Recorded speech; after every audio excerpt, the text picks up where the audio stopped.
तो सभी बच्चे एक बार क्लास को जरा जल्दी से शेयर कर दीजिए। तो जितने बच्चे यहां पे जुड़े हुए हैं एक बार फटाफट से प्यारे बच्चों आप लोग क्लास को शेयर कर दीजिए। सभी बच्चे, जितने बच्चे यहां पे जुड़े हुए हैं ना, एक बार जल्दी से सभी बच्चे क्लास को शेयर कर दीजिए ताकि आज का यह क्लास एकदम शानदार तरीके से हम कंप्लीट कर सके। तो चलिए जल्दी से आप में से सभी बच्चे एक बार क्लास को शेयर कर दीजिए फटाफट से बाबू, ठीक है ना। जल्दी जल्दी से सभी बच्चे क्लास को शेयर कर दीजिए। Rise and fall of the Hindu women किसकी रचना है? पहला नंबर क्वेश्चन दिमाग हिलाने वाला। बताओ बाबू, the rise and fall of the Hindu किसकी रचना है? जवाब रखिएगा याद, यह भीमराव अंबेडकर की रचना है। किसकी रचना है? यह भीमराव अंबेडकर की रचना है बाबू, याद रखिएगा आप लोग, ठीक है ना। ठीक है बाबू, आगे बढ़ते हैं। अगला नंबर क्वेश्चन, सेन साहब की नई मोटर कार किस रंग का? दूसरा नंबर क्वेश्चन का जवाब क्या होगा? सेन साहब की नई मोटर कार काले रंग की थी। दूसरा का ए ऑप्शन क्या हो जाएगा? एकदम सही जवाब हो जाएगा, सेन साहब की नई मोटर कार काले रंग। आगे बताइए, मैक्स मुलर की दृष्टि में सर्वविध संपदा और प्राकृतिक सौंदर्य से परिपूर्ण देश कौन सा है? तो जवाब होगा भारत। भारत है प्यारे बच्चों। आगे बताइए, कह रहा है कि मनुष्य में जो घृणा है वह जो अनायास बिना सिखाए आ जाती है वह पशुत्व का घोतक है, और अपने को संयत रखना, दूसरों के मनोभावों का आदर करना मनुष्य का स्वधर्म है। यह पंक्ति किस शीर्षक पाठ की है? तो यह है नाखून क्यों बढ़ते हैं। सी नंबर ऑप्शन सही जवाब हो जाएगा। नाखून क्यों बढ़ते हैं, सी नंबर ऑप्शन प्यारे बच्चे सही जवाब है। क्लियर? चलिए यहां तक क्लियर हो गया।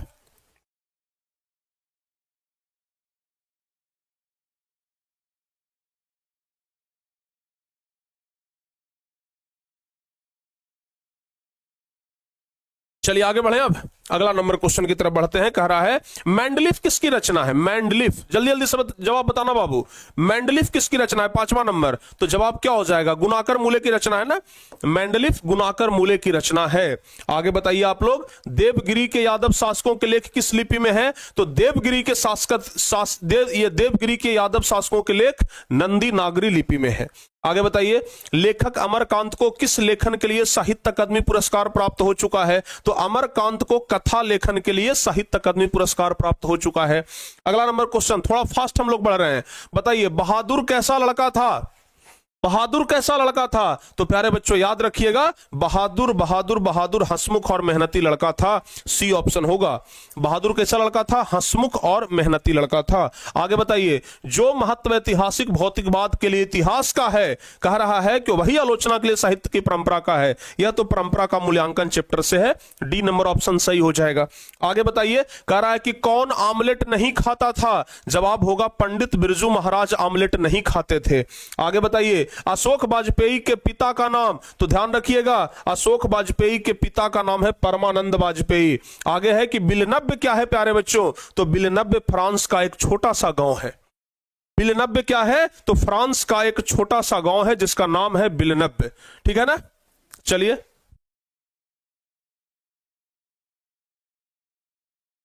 आगे बढ़े। अब अगला नंबर क्वेश्चन बता दीजिएगा, लेखक को गीले कपड़ों में देख करके कौन नाराज हुई? तो लेखक को गीले कपड़ों में देख करके नाराज हुई थी दीदी, यानी कि 13 का बी ऑप्शन सही जवाब होगा। संतु वाला चैप्टर में पढ़ा है ना कि संतु जब भींग करके आया तो उसे गीले कपड़ों में देख करके दीदी बहुत नाराज हुई थी। आगे बताइए, लेखक यतेंद्र मिश्र का जन्म कब हुआ था? तो लेखक यतेंद्र मिश्र का जन्म हुआ है 1977 ईस्वी में। ठीक है। आगे बताइए, जीवन के आरंभिक दिनों में बिस्मिल्लाह खां को संगीत के प्रति आसक्ति कैसे हुई? तो ध्यान रखिएगा, जीवन के आरंभिक दिनों में बिस्मिल्लाह खां को संगीत के प्रति आसक्ति हुई थी रसुलन बाई और बतुलन बाई के संगीत से, यानी कि डी नंबर ऑप्शन सही होगा। अगला क्वेश्चन, काशी किसकी पाठशाला है? तो काशी संस्कृति की पाठशाला है। ये सब क्वेश्चन हम आपको नहीं बता दिए, ये सब तो क्वेश्चन आपको आसान लग रहा होगा, एकदम हल्का लग रहा होगा। बताइए आगे 17 नंबर, राष्ट्रपिता महात्मा गांधी का जन्म कब हुआ था? तो प्यारे बच्चों, राष्ट्रपिता महात्मा गांधी का जन्म हुआ है 1869 ईस्वी में, यानी कि सी नंबर ऑप्शन सही होगा। अगला नंबर क्वेश्चन, गांधी जी को महात्मा किसने कहा था? तो गांधी जी को महात्मा कहने वाले व्यक्ति हैं रविंद्रनाथ टैगोर। गांधी जी को महात्मा कहने वाले व्यक्ति कौन है? रविंद्रनाथ टैगोर, याद रखिएगा। आगे बताइए, किसका विवादास्पद महाभारत पहले पहल प्रस्तुत किया जाने वाला था? तो जवाब होगा पीटर ब्रुक का, पीटर ब्रुक का, यानी कि 19 का ए नंबर ऑप्शन सही होगा। आगे, बिरजू महाराज सबसे बड़ा एग्जामिनर या जज किसे समझते थे? तो बिरजू महाराज सबसे बड़ा एग्जामिनर या जज अपनी अम्मा को ही समझते थे। बिरजू महाराज सबसे बड़ा एग्जामिनर या जज अपनी अम्मा को समझते थे। पतन शब्द से बना पाटलिपुत्र का अन्य कौन सा नाम है? तो पतन शब्द से पटना बना है। आगे बताइए, पाटलिपुत्र का वैभव किसके शासन काल में अत्यंत समृद्ध था? तो बाबू पाटलिपुत्र का वैभव चंद्रगुप्त मौर्य के शासन काल में अत्यंत समृद्ध था। आगे बताइए, अलस कथा पाठ में किस दोष का निरूपण किया गया है? तो अलस कथा पाठ में आलस्य दोष का निरूपण किया गया है। अगला नंबर क्वेश्चन, सजाति नाम खाली स्थान दृष्टा के न धवंती जंतवा। अपने ही जाति के लोगों को देख करके सजाति नाम सुखम, इसमें सुखम भरा जाएगा। अपने ही जाति के वाले के सुख को देख करके कौन लोग नहीं दौड़ते हैं? तो 24 का बी नंबर ऑप्शन बाबू, ध्यान रखिएगा आप लोग। आगे बता दीजिए। एक बच्चे कह रहे हैं कि सर जी 17 लाख हो गया। अरे भाई पूरा हो गया क्या जी?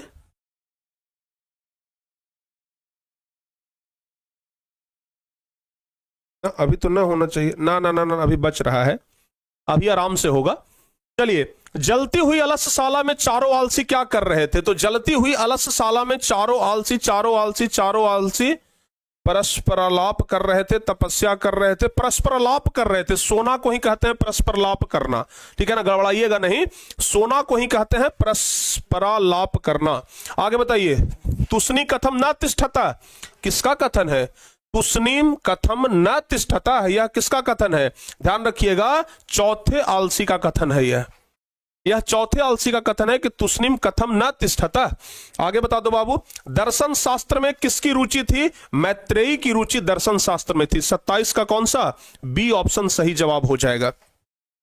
अगला नंबर क्वेश्चन, अथर्ववेद में कितने मंत्र दृष्टि ऋषिकाओं का उल्लेख है? तो अथर्ववेद में 5 मंत्र दर्शनवती ऋषिकाओं का उल्लेख है। आगे, निम्नलिखित में गंगा देवी की रचना कौन सी है? तो निम्नलिखित में गंगा देवी की रचना है मधुरा विजयम, गंगा देवी की रचना है मधुरा विजयम। आगे बताइए, कंपन राय की रानी का नाम? तो कंपन राय की रानी का नाम था गंगा देवी।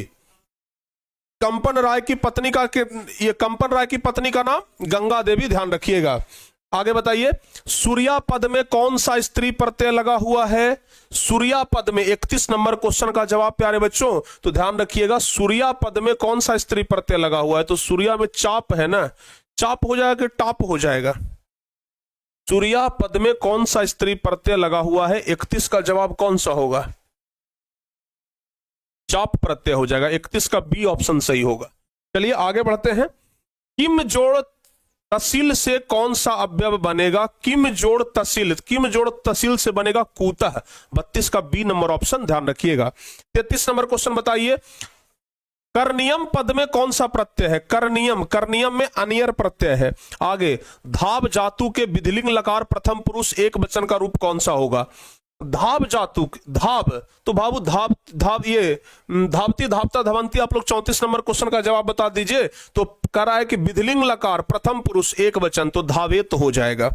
आगे बताइए, भूपति शब्द का रूप किसके समान चलेगा? तो मुनि शब्द के समान ही भूपति का भी रूप चलता है। 35 का कौन सा? डी ऑप्शन, आप लोग ध्यान रखिएगा, 35 का डी नंबर ऑप्शन। आगे बताइए, किस पद में अधि उपसर्ग नहीं है? 36 नंबर, तो अधि उपसर्ग, अधर्म में अधि उपसर्ग नहीं है। 36 का डी नंबर ऑप्शन, ध्यान रखिएगा।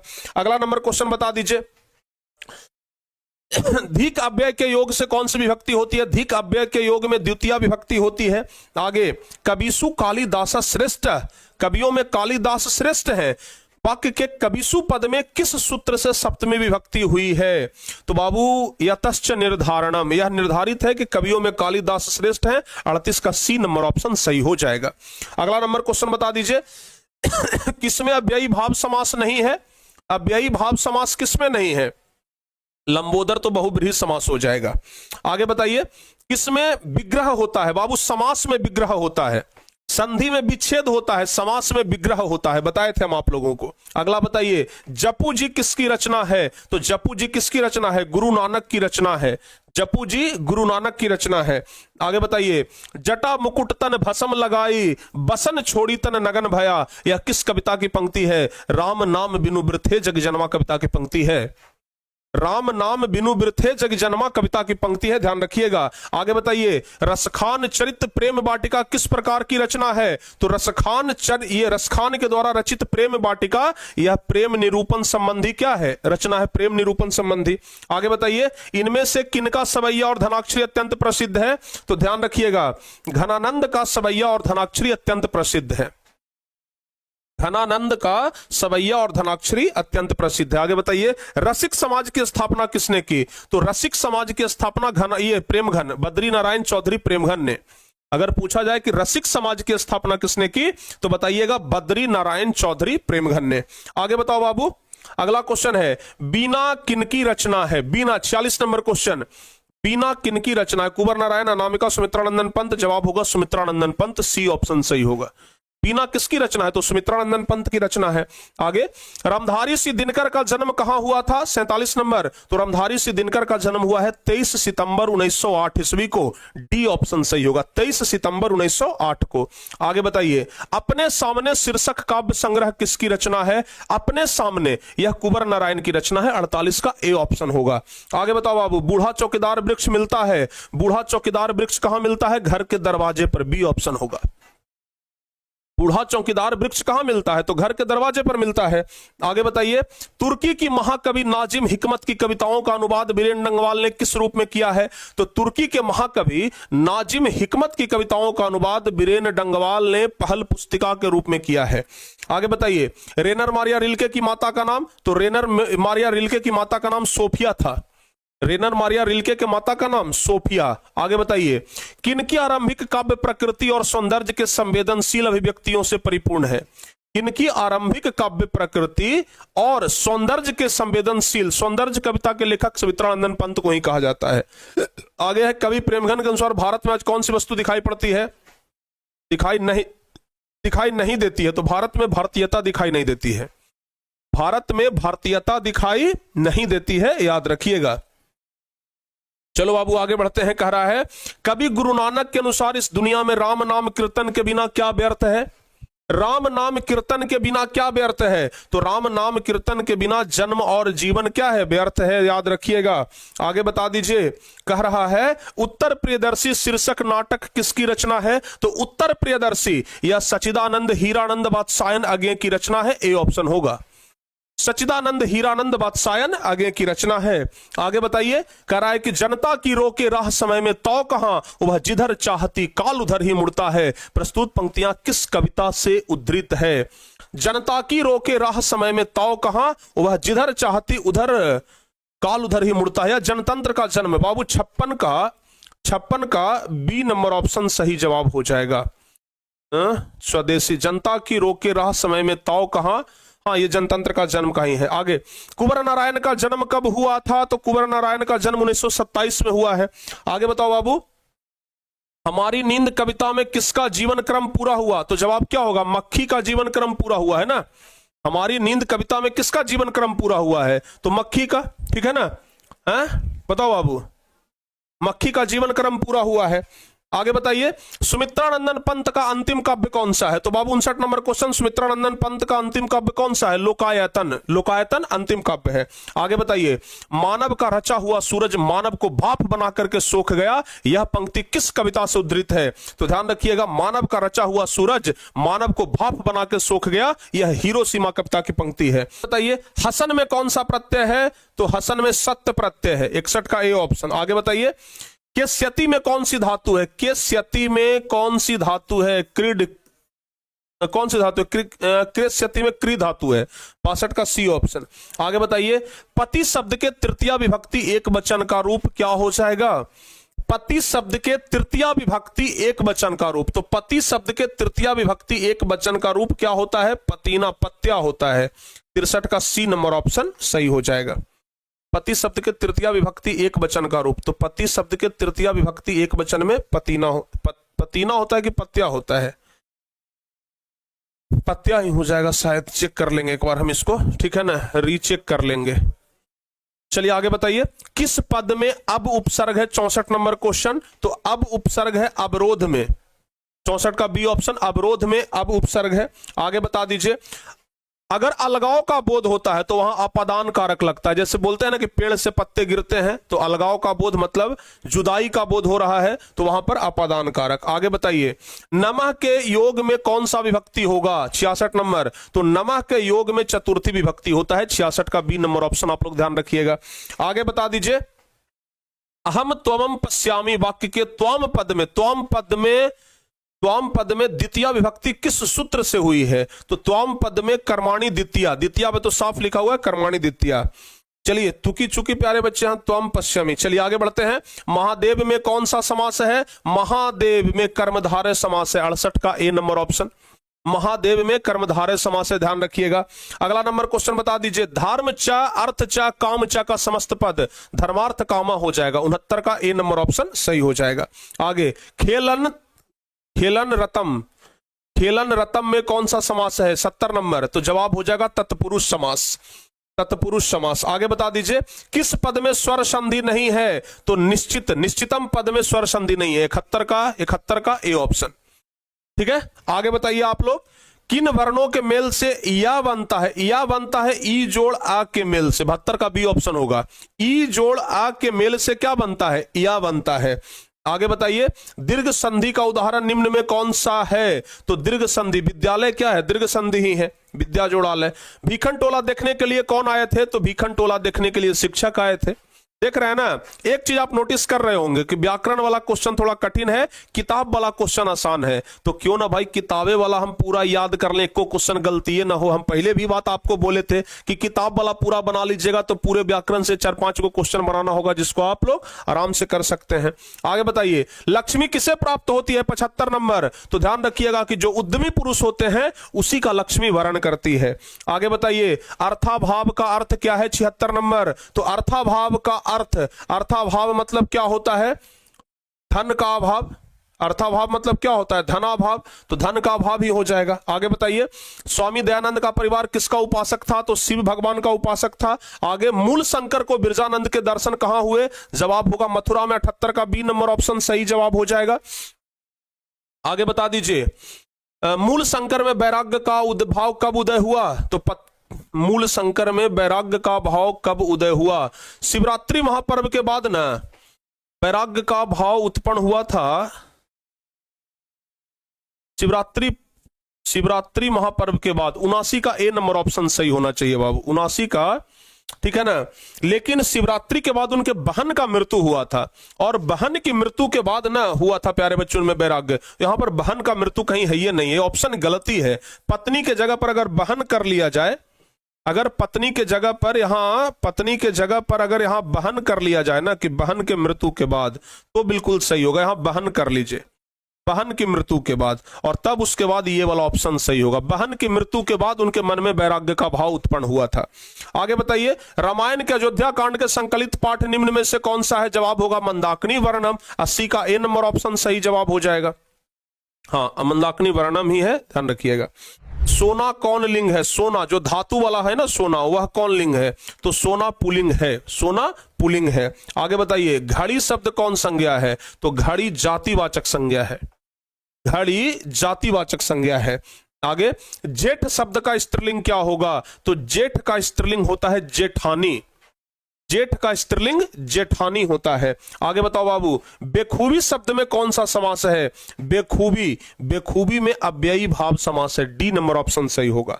आगे बताइए, रमेश आ रहा होगा किस काल का उदाहरण है? रमेश आ रहा होगा यानी कि होगा प्यारे बच्चों, ये क्या हो जाएगा? भविष्यत काल ना हो जाएगा। अगर जो चीज फ्यूचर में संभावना हो तो उसको भविष्यत काल कहते हैं। आगे बता दीजिए आप लोग, कह रहा है कि मगम्मा को किससे विवाद था? तो मगम्मा को अपनी बहू से विवाद था। मगम्मा को किससे विवाद था? तो मगम्मा को अपनी बहू से विवाद था। आगे बताइए, किस चिंता से लक्ष्मी को नींद नहीं आती थी? 87 नंबर क्वेश्चन। तो ध्यान रखिएगा, बाढ़ की चिंता से लक्ष्मी को नींद नहीं आती थी। लक्ष्मी को नींद नहीं आ रहा था, किस लिए? बाढ़ की चिंता से लक्ष्मी को नींद नहीं आ रहा था, ध्यान रखिएगा। समझ बाबू, बाढ़ की चिंता से लक्ष्मी को नींद नहीं आ रहा था। ठीक है ना, बाढ़ की चिंता से लक्ष्मी को नींद नहीं आ रहा था, ध्यान रखिएगा। आगे बता दीजिए, सातकोड़ी होता का जन्म कब हुआ था? 88 नंबर क्वेश्चन बताइए। सातकोड़ी होता का जन्म 88 नंबर, तो ध्यान रखिएगा 1929 ईस्वी में सातकोड़ी होता का जन्म हुआ है। आगे, मां के दोनों पुत्र पढ़ लिख करके कहां काम में लगे हुए थे? तो मां के दोनों पुत्र पढ़ लिख करके शहर में काम में लगे हुए थे। मां के दोनों पुत्र कहां काम में लगे हुए थे? तो शहर में काम में लगे हुए थे। अगला क्वेश्चन बताइए, मंगू कितने बरस की है? तो मंगू का उम्र तो 12 बरस न हुआ था। मंगू कितने बरस की है? 12 बरस की है। जवाब होगा मंगू का उम्र जो है वह 12 बरस है। अगला नंबर क्वेश्चन, मदुरै पांडिय लोगों की दूसरी राजधानी है, यह कहां लिखा हुआ है? यह काल्डवेल के तुलनात्मक व्याकरण में लिखा हुआ है कि मदुरै पांडिय लोगों की दूसरी राजधानी है। 91 का बी नंबर ऑप्शन सही होगा। अगला नंबर क्वेश्चन, बल्ली अम्माल की लड़की का क्या नाम था? बल्ली अम्माल की लड़की का नाम क्या रे बच्चों, क्या था? बल्ली अम्माल की लड़की का नाम तो पापाती था ना, सी नंबर ऑप्शन सही होगा। बल्ली अम्माल की लड़की का नाम पापाती था। आगे, बल्ली अम्माल किस रंग की साइकिल रिक्शे पर सवार हुई? तो बल्ली अम्माल पीले रंग की साइकिल रिक्शे पर सवार हुई, सी नंबर ऑप्शन सही होगा। ठीक है ना। अगला नंबर क्वेश्चन बताओ बाबू, सीता क्या देख करके रुआसी हो गई? सीता अपना काला ओढ़ना देख करके रुआसी हो गई, 94 का डी ऑप्शन। सीता काला ओढ़ना देख करके रुआसी हो गई। आगे बताओ बाबू, नारायण की पत्नी का नाम क्या था? तो नारायण की पत्नी का नाम भवरी था। नारायण की पत्नी का नाम भवरी, याद रखिएगा। अगला नंबर क्वेश्चन, हेड नर्स का क्या नाम था? तो हेड नर्स का नाम था मिरांडा। जो हेड नर्स थी उसका नाम क्या था? मिरांडा। आगे, वेदना कितनी क्रूरता से कौंध रही थी? उसका साक्षात्कार किसे जीवन में पहली बार हुआ है?